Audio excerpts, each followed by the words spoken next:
Anyway, almost done here. Next topic. Let's talk about Bran and Mira in a segment I like to call Big Trouble Beyond the Wall. Do you approve of my little cutesy title cards? I do. I was very appreciative of Killer Queen. That was nice. Yeah, that's fun. Anyway, we don't know a lot about them. We didn't see them at all in the trailer. No.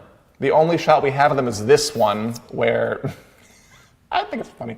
Mira is like dragging Bran. This cannot be fun for her in the least bit. No.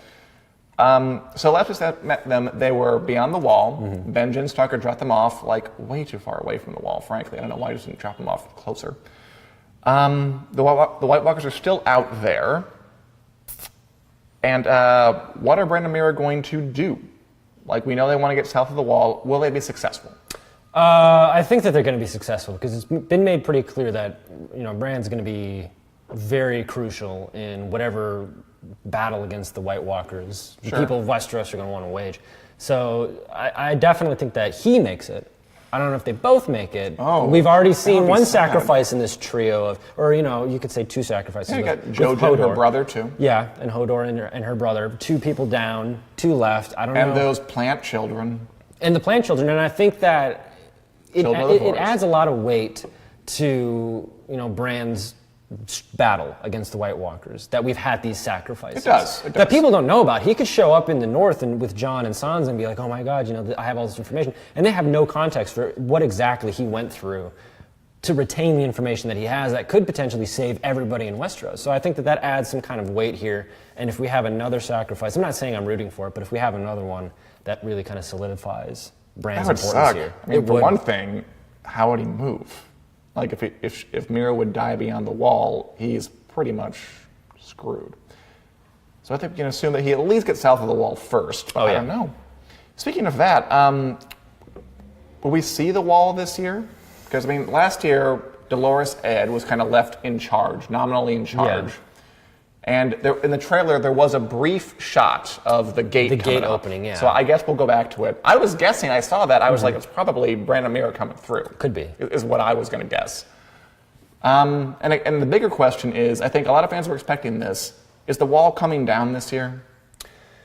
I think that the wall at some point has to come down. Because can't you picture there's like the perfect ending to a season, like the big holy crap moment? Mm-hmm. I could see that. At some point, the wall has to come down for the White Walkers to get through. So that I could see them saving for the end of the season. Again, wrapping up kind of this whole Dany sieging on King's Landing and with Cersei and all that kind of stuff. And then at the end of the season, we have the wall coming down. Right. And then boom, the real problem presents itself. Yeah, we've set up the last batch of episodes. We know what to look for. We know what's going to happen and all that kind of stuff. So, yeah, the wall comes down, in my opinion. Let's assume that Bran Stark makes it to Winterfell. What role could he play? Because more than any other character, he's had a bizarre journey, which you said is very hard to kind of conceptualize for people who haven't traveled north of the wall and spent their time with a tree wizard and learning how to go back into the past. Because we spent time with him. What is he going to do going forward that matters to the plot? I think at some point we're going to reach this thing with Bran where he's going to be able to tell everybody what's up with the White Walkers. And I think it's perfect. There you go. That makes sense. Yeah. I think it's perfect that he ends up in Winterfell because nobody's going to believe his story except Jon, somebody who's died and come back. So I think that's perfect that he ends up in Winterfell. Again, we got a little Stark reunion. Yes. Everybody's going to be like, oh, Bran, crazy. You can't walk and we can't believe you. And Jon's like, hold up. I've been dead. I know what he's talking about. He's not crazy.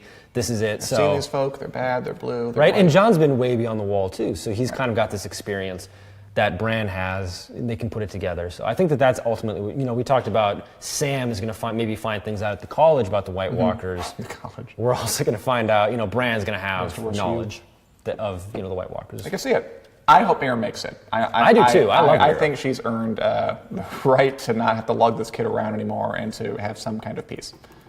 Could we maybe get a moment where it's like a Hodor type of situation where it looks like Mira might go?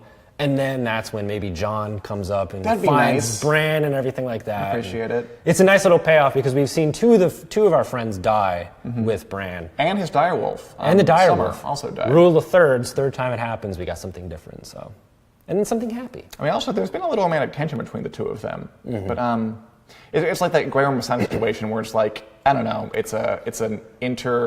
he's like a disability, it's like an interdisabled relationship. Yeah. How would that work? But I don't know. We'll see.